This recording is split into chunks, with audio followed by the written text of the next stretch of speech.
अधिगम के चैप्टर में आज हम अधिगम के नियमों के बारे में पढ़ेंगे। लॉज ऑफ लर्निंग, कौन से नियम हैं जिनका पालन करने से अधिगम ठीक तरीके से हो जाता है। इन नियमों की विस्तार से व्याख्या E.L. थॉर्नडाइक ने की थी।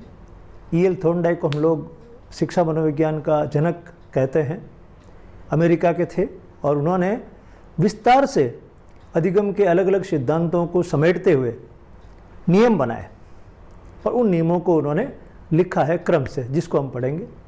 मैं कई बार आपको कहता हूँ कि नियम, सिद्धांत और वाद तीन अलग अलग चीज़ हैं।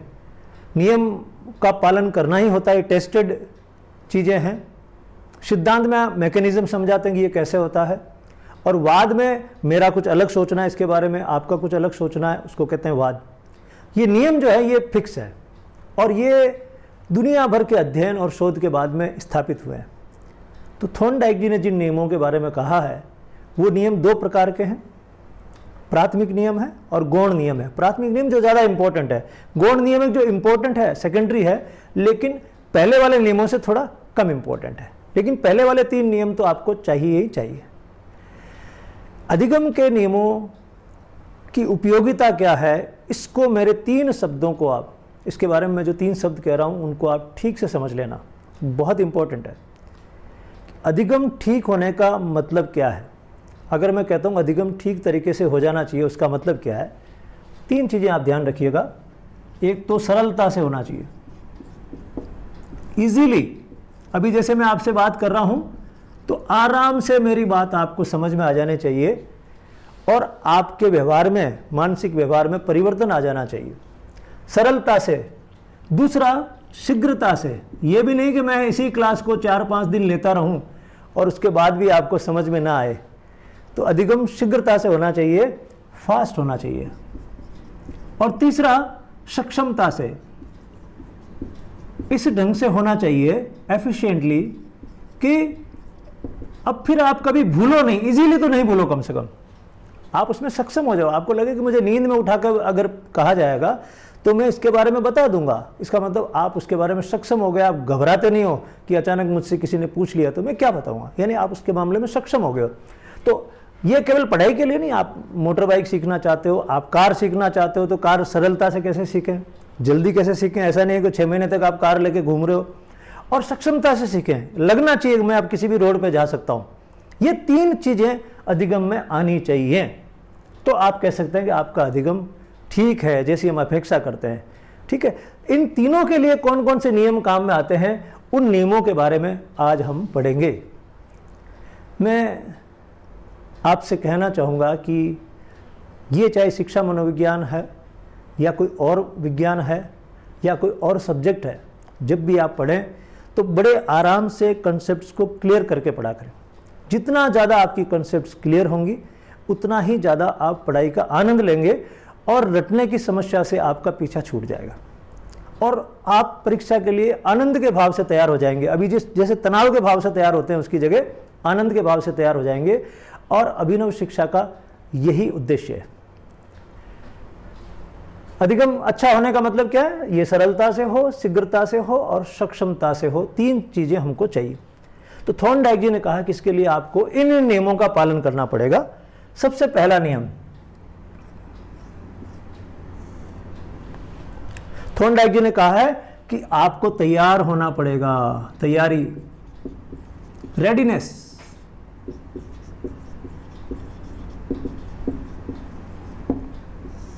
तैयारी का नियम।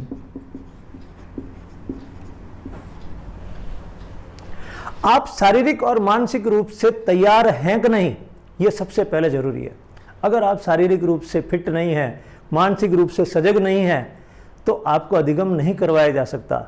इससे पहले की क्लास में मैंने आपको बताया था अधिगम करने के लिए एक विशेषता अधिगम की है कि अधिगम हमेशा सक्रिय होता है, उदासीनता से नहीं होता है। कभी भी आप जैसे देख रहे हैं तो एक आधे अधूरे मन से देख रहे हैं, एक पूरा सजगता से देख रहे हैं कि नहीं मुझे तो आज अधिगम के चैप्टर को, अधिगम के नियमों को अच्छे से समझना है, तो उसमें फर्क आ जाएगा। आपका अधिगम शीघ्र हो जाएगा अगर आप सजग हैं और मानसिक रूप से भी स्वस्थ हैं, शारीरिक रूप से भी स्वस्थ हैं, अच्छे मन से बैठे हैं। तो तैयारी सबसे पहली चीज़ फिजिकली और मेंटली आपकी होनी चाहिए। और जब आप तैयार हों तो ही पढ़ाई शुरू करनी चाहिए। कई बार आप बिना मन पढ़ाई शुरू कर देते हैं कि टारगेट पूरा करना आज का, कि आज पढ़ना ही है 2 घंटे, और मानसिक रूप से आप तैयार नहीं है तो अधिगम होगा ही नहीं। आप पढ़ लेंगे लेकिन पढ़ने से क्या होगा? अधिगम का मतलब है कि आपके अंदर कोई परिवर्तन आए, और अगर आपके अंदर कोई परिवर्तन नहीं आ रहा है तो कोई सेंस नहीं, आपका टाइम खराब हुआ है।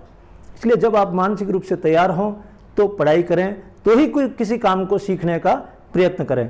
ऐसे ही टीचर भी तभी कोशिश करे पढ़ाने की जब उसके स्टूडेंट्स मेंटली तैयार हों, अच्छे मूड में हो, उस समय क्लास शुरू होनी चाहिए। तो रेडीनेस पहला नियम है, तैयारी पहला नियम है। कैसी? फिजिकल और मेंटल, आपकी शारीरिक और मानसिक तैयारी पहली शर्त है अधिगम को सरलता से करने की। बार बार मैं यही रिपीट करूंगा, सरलता से, शीघ्रता से और सक्षमता से करने की शर्त पहली है रेडीनेस। अंग्रेजी में एक कहावत भी है, readiness is half work done. Readiness is half, यानी आधा काम हो जाता अगर आप तैयार हैं तो वो कहावत जो है वो इतने सालों के, सदियों के अनुभव के आधार पर बनी है कि जो लोग तैयार होते हैं वो जल्दी सीख जाते हैं। दूसरी बात, अभ्यास का नियम, लॉ ऑफ प्रैक्टिस।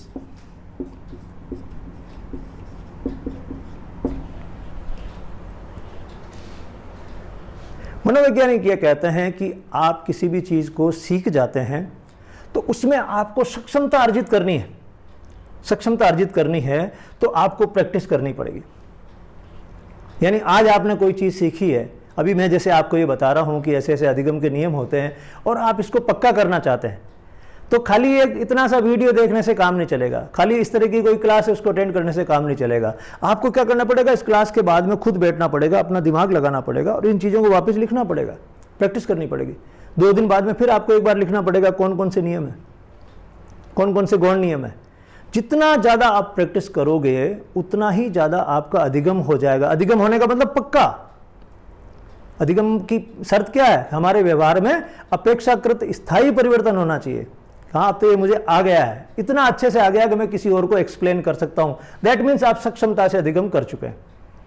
तो दूसरी शर्त है आपकी अभ्यास की। अंग्रेजी में एक कहावत है, practice makes a man perfect. Practice makes a man perfect. Perfect होना तो आपको प्रैक्टिस करनी पड़ेगी। और हिंदी में भी कहावत है, करत करत अभ्यास के जड़मति होत सुजान। जिसको बिल्कुल कुछ भी नहीं आता वो भी अभ्यास करते करते सुजान यानी विद्वान हो सकता है।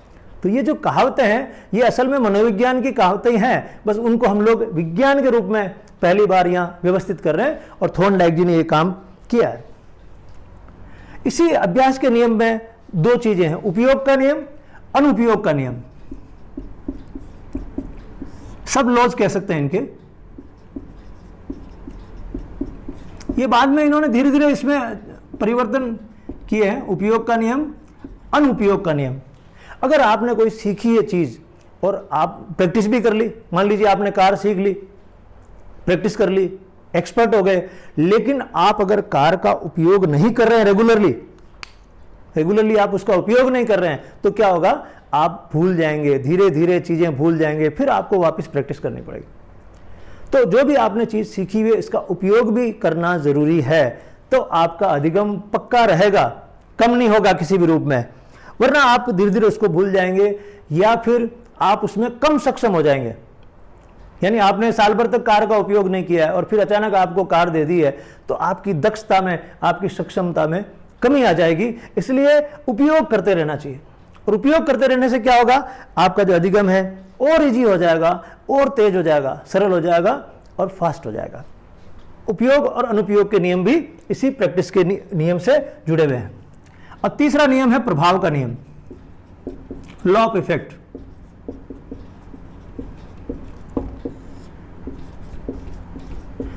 ये इन तीनों नियमों में सबसे महत्वपूर्ण है और जिस नियम के कारण थॉर्नडाइक जी को बहुत ज्यादा प्रशंसा मिली, जिसके लिए वो जाने गए, वो है प्रभाव का नियम। तो कभी एग्जाम में आपसे पूछ ले कि ये जो नियम है सारे, इनमें सबसे महत्वपूर्ण नियम कौन सा है? सबसे महत्वपूर्ण नियम है प्रभाव का नियम, इफेक्ट का, कि आपके सीखने का, आपके अधिगम करने का आपके ऊपर क्या प्रभाव पड़ता है। जैसे आपने बोलना सीख लिया, कहीं पे बोलना सीख लिया और आप किसी सभा में गए और आपने वहाँ पे लेक्चर दिया अच्छा सा और लोगों ने कहा वाह वाह वाह वाह, प्रभाव पड़ा, उससे क्या होगा, आप उसको और अच्छा करना चाहेंगे।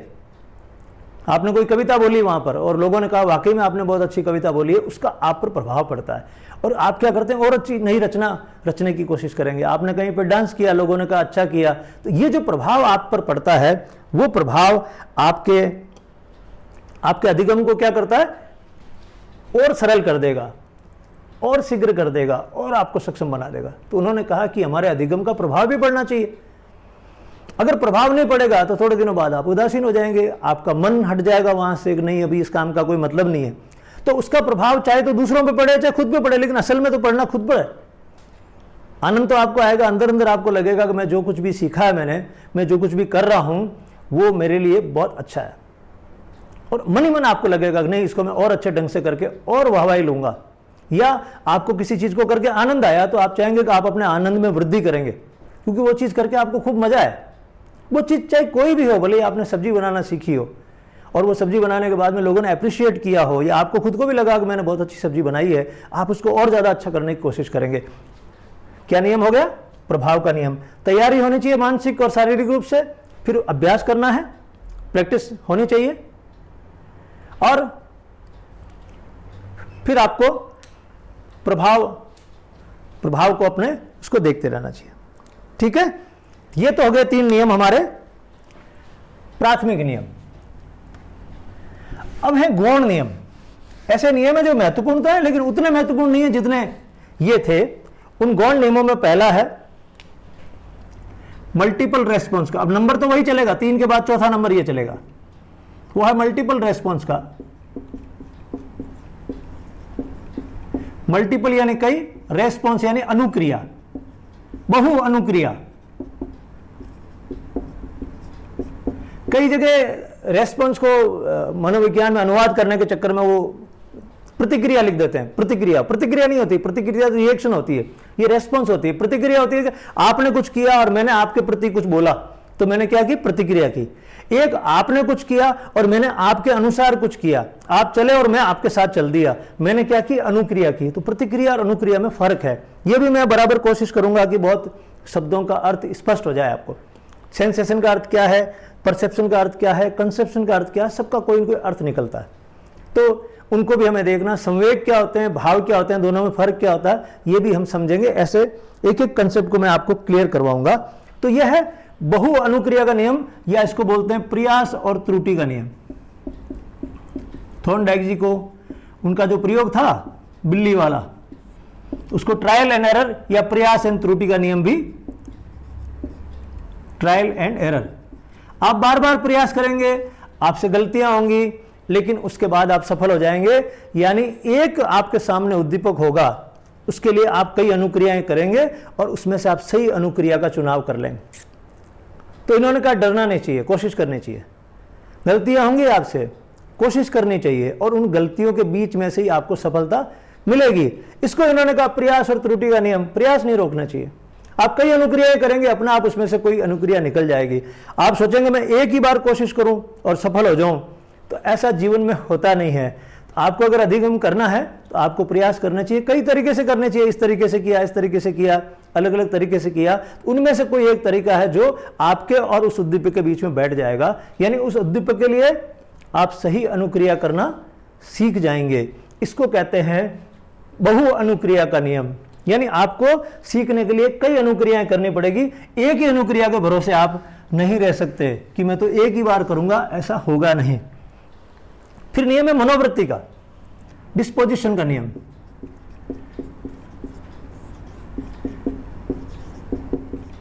ये खेल है मन का।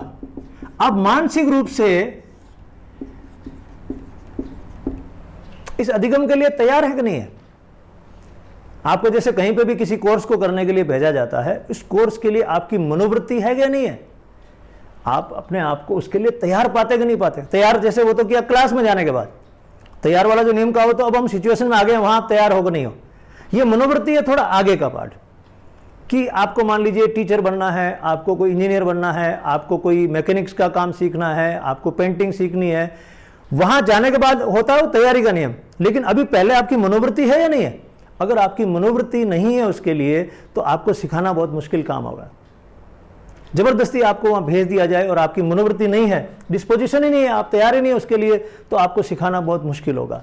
जैसे कई स्टूडेंट्स को भेज देते हैं कोटा चले जाओ, भेज दिया लेकिन मन नहीं है, मन नहीं है उनका इस तरह से पढ़ने का, वो कुछ और चीज करना चाहते हैं। तो जब तक उनकी मनोवृत्ति नहीं है तब तक आप उनको नहीं सिखा सकते। तो आप ध्यान रखिएगा, मनोवृत्ति का नियम और तैयारी का नियम अलग है। मनोवृत्ति हो गई मैं यहां से जा रहा हूं कोटा, मेरा मन है वहां जाने का, मैं करूं कुछ इंजीनियरिंग की तैयारी करूं, मेडिकल में एंट्रेंस की तैयारी करूं, और फिर वहां मैं जब क्लास में बैठा हूं उस समय मैं तैयार हूं नहीं, वो तैयारी का नियम है। दोनों में थोड़ा सा फर्क है।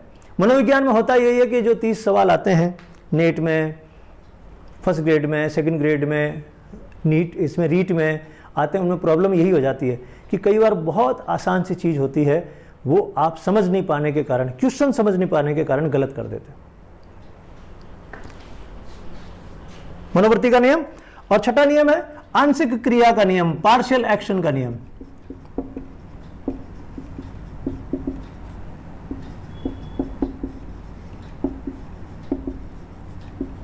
मनोवैज्ञानिक कहते हैं कोई भी काम है वो जटिल है और आपको उसको सीखना है तो आप उसको टुकड़ों में बांट दीजिए, उस काम को आप टुकड़ों में बांट दीजिए, टुकड़ों में सिखाइए। एकदम उसके साथ में पूरा उलझन मत डालिए कि ये सारा उलझन है, खूब सारे शब्द हैं, दुनिया भर के शब्द आपने डाल दिए, दुनिया भर की इक्वेशंस उसके सामने बिखेर दी आपने, वो घबरा जाएगा। अगर आप उसको सरलता से सिखाना चाहते हैं, शीघ्रता से सिखाना चाहते हैं, तो आप वो जो क्रिया है जो आप सिखाना चाहते हैं, वो जो चैप्टर है आप सिखाना चाहते हैं, उसको टुकड़ों में बांट दीजिए। और इसको हम कहते हैं सरलता से कठिनता की ओर, ठीक है, सूक्ष्म से स्थूल से सूक्ष्म की ओर। अलग अलग रूप से आगे अपन जब पढ़ेंगे कि कौन कौन सी विधियां होती है पढ़ाने की अच्छी वाली, वो इन्हीं पर आधारित है सारी की सारी।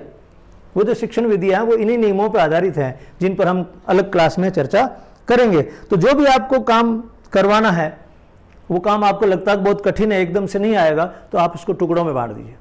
जैसे आप उसको संगीत सिखाना चाहते हैं तो आज की तारीख में एक साथ उसको संगीत थोड़े सिखा सकते हैं। आपको पहले उसको सारेगामा सिखाना पड़ेगा, फिर उनको जोड़ना सिखाना पड़ेगा, फिर छोटे छोटे क्लिप्स सिखाने पड़ेंगे, उसके बाद आप किसी राग की तरफ ले जा सकते हैं। तो आप आंशिक क्रियाओं के द्वारा उसको पहले तैयार करिए, उसको सरल करिए, उसको मानसिक रूप से इसके लिए मजबूत करिए। सातवां नियम है आत्मीकरण का नियम, एसिमिलेशन का नियम। मैं हिंदी और इंग्लिश दोनों साथ साथ इसलिए लिख रहा हूं कि जो दोनों मीडियम के स्टूडेंट्स हैं उनको इजी रहे। हिंदी वाला तो मेरे हिसाब से सभी लोग, जो इंग्लिश मीडियम वाले वो हिंदी की बातें समझ जाएंगे, लेकिन टेक्निकल वर्ड्स तो अलग अलग हैं, उसमें कोई दो राय नहीं। हिंदी वालों को इंग्लिश वाले वर्ड पकड़ने में थोड़ी सी दिक्कत आएगी, लेकिन इंग्लिश वालों को भी दिक्कत है क्योंकि वो आत्मीकरण नहीं समझते, वो एसिमिलेशन समझते हैं। मैंने टेक्निकल शब्द सारे आपके यहाँ पे डबल लिख दिए इस कारण से कि समझ जाए। मैं बात को हिंदी में कह रहा हूँ, इसलिए ज़रूरी है कि बहुत सारे लोग जिनका इंग्लिश मीडियम भी है, इसके बावजूद भी वो इंग्लिश में इतना ढंग से नहीं समझ पाते जितना वो हिंदी में समझ पाते हैं। तो मैं कोशिश कर रहा हूँ दोनों को साथ साथ लेने की। एसिमिलेशन का मतलब है कि मैं कोई भी चीज़ सीखना चाह रहा हूँ, नई चीज़ कोई सीखना चाह रहा हूँ, उसको मैं आत्मीकरण कर लूँ, उसको मेरे अंदर उतर जाने दूँ। आत्मीकरण यानी आत्म यानी मैं आत्मीकरण कर लूँ। एसिमिलेशन का मतलब मैं उसको मिला लूँ मेरे अंदर, घोल लूँ अपने अंदर। इसको आप कह सकते हो अपने अंदर घोलना। तो मैं अपने अंदर इसको घोल लूँ, मेरी हो जाए, वो मेरी हो जाए। तो उसको घोलने का नियम यानी पहले से मेरा जो नॉलेज है उस नॉलेज के अंदर नए नॉलेज को ऐड कर दूं। यानी मुझे पहले से अगर गाय के बारे में पता है तो मैं राइनोसिरोस को उसके साथ, अच्छा उसके भी 4 पैर होते हैं, ये गाय के भी 4 पैर होते हैं, अच्छा उसके एक थोड़ा सा आगे ये एक सींग होता है एक्स्ट्रा, इसके ऐसे 2 सींग होते हैं। मैं उसके अंदर उस बात को जोड़ने की कोशिश कर रहा हूं तो मुझे इजीली याद हो जाएगा कि वो दोनों अलग अलग नहीं है, एक की तरह के, थोड़ा सा भेद है। पहले वाले नॉलेज में इस नई नॉलेज को मैं कैसे फिट कर लूं। शिक्षण विधियों में आएगा मैं जो ज्ञात है उसमें अज्ञात को कैसे ले लूं। जो चीज मुझे पता है पहले से उसके अंदर मैं इस अज्ञात धारणा को कैसे एसिमिलेट कर लूं, कैसे आत्मीकरण कर लूं। अगर मैं ये कोशिश करता हूं तो मेरा अधिगम सरल हो जाएगा। हम उदाहरण देते हैं ना कि देखो एक, जैसे वहां पर ये उदाहरण है, देखो एक यहाँ पे उदाहरण है। उदाहरण देने का मतलब ये है कि वो उदाहरण तो हमको पता है, उदाहरण तो हमको पता है, उस उदाहरण से हम समझ सकते हैं। जैसे मैं साइकोलॉजी में एक बड़ा प्यारा सा उदाहरण दिया करता हूं कि बुद्धि का उपयोग करके हम लोग ज्ञान का सर्जन करते हैं। बुद्धि का उपयोग करके हम ज्ञान का सर्जन करते हैं। तो बुद्धि क्या है, जानकारी क्या है और ज्ञान क्या, तीनों अलग चीज है। मैंने आपको जानकारी दी, आपने बुद्धि का इस्तेमाल किया और उससे ज्ञान बन गया, तीन चीजें हो गई, तो अलग अलग हो गई हैं। तो मैं उसका एक उदाहरण देता हूं, जैसे आप बिलोना करते हैं तो खूब सारी छाछ है, दैट इज जानकारी। अब छाछ के अंदर आप उस मथनी को घुमाते हैं, दैट इज योर इंटेलिजेंस, वो आपकी बुद्धि है, और उसमें से क्रीम निकल जाती है, दैट इज योर नॉलेज। तो हमारी पूरी लाइफ का सारांश यही है कि हमारे पास खूब सारी जानकारियां हैं, हम हमारी बुद्धि का कैसे इस्तेमाल करें और उससे कैसे ज्ञान का सर्जन हो। अब ये मैं अगर आपको थ्योरेटिकल बात समझाऊंगा तो मुश्किल लगेगी, लेकिन ये छाछ और मथनी और ये उदाहरण देखेंगे तो आपको लगेगा बिल्कुल ठीक है।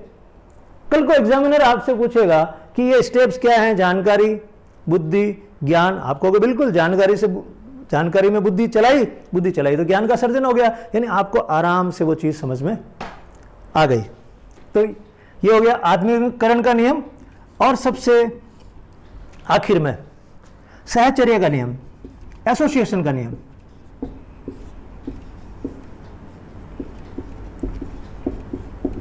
चीजों को आप साथ में जोड़ के देखते हैं, एक चीज को दूसरे के साथ जोड़ के देखते हैं तो समझ में आना शुरू हो जाती है। तो एक चीज के बारे में जैसे ही आपको ख्याल आता है तो दूसरी का अपने आप ही ख्याल हो जाता है। हम चीजों को जोड़ना सीख जाएं कि ऐसा है तो उसके साथ वैसा हुआ था। जैसे दीपावली थी, उस दिन मैं कहाँ था, मैं उस घर में था, तो दीपावली और वो घर जुड़ गए। अब आपको अचानक से कोई पूछे कि यार तुम कहाँ थे, वो तारीख क्या थी, आपको कोई तारीख तो मुझे नहीं पता, लेकिन उस दिन दीपावली थी और मैं उस घर में था। अब वो सहचर्य करने के कारण से आपको चीजें याद हो जाती है। दुनिया भर की चीजें एक साथ आपको याद नहीं होंगी, एक साथ इस तरह से अधिगम आप कर नहीं पाएंगे। तो उसके तरीके हैं सारे के सारे, ये तरीके हैं। और ये सहचर्य का, एसोसिएशन का नियम इस प्रकार से काम करता है। तो ये हमारे थे 8 नियम, जिनमें से 3 तो हमारे प्राइमरी लॉज और 5 हमारे सेकेंडरी लॉज। और ये सारे नियम हमको क्या समझाते हैं, ये समझाते हैं अगर आपको, ये ध्यान रखना तीनों कीवर्ड से इनको चूकना नहीं है, अगर आपको अधिगम सरलता से करना है, शीघ्रता से करना है, सहायता से करना है, तो इन नियमों का पालन करना ही पड़ेगा। ये तो नियम है। इसके बाद अपन पढ़ेंगे मैकेनिज्म कि अधिगम होता कैसे है, वो अलग चैप्टर है। फिर इसके बारे में कई तरह के कि ये कैसे होता है, इसके अलग अलग क्या तरीके हो सकते हैं अधिगम करने के, जिनको हम वाद कहते हैं, वो अलग अलग वाद पढ़ेंगे हम लोग। थॉर्नडाइक का वाद पढ़ेंगे, पावलोव का वाद पढ़ेंगे, स्किनर का पढ़ेंगे, बांडुरा का पढ़ेंगे, पियाजे का पढ़ेंगे, सबका अलग अलग वाद पढ़ेंगे। लेकिन उन सब वाद में से निकाल के, अलग अलग तरह के जितने वाद थे उनमें से निकाल के, और मिस्टर थॉर्नडाइक ने हमारे लिए इसको सरल कर दिया। और उन्होंने ये नियम बना दिए, अगर इन नियमों का पालन किया जाए, कोई व्यक्ति सीखने के लिए, अधिगम के लिए, अधिगम का मतलब है चाहे आप पढ़ाई करें, चाहे आपको टेक्निकल चीज सीख रहे हैं, चाहे आप संगीत सीख रहे हैं, कुछ भी सीख रहे हैं, कहीं पे भी आप अधिगम कर रहे हैं, तो ये जरूरी है। और अधिगम में जरूरी क्या है, एक परमानेंट चेंज, आप में स्थायी परिवर्तन आना चाहिए।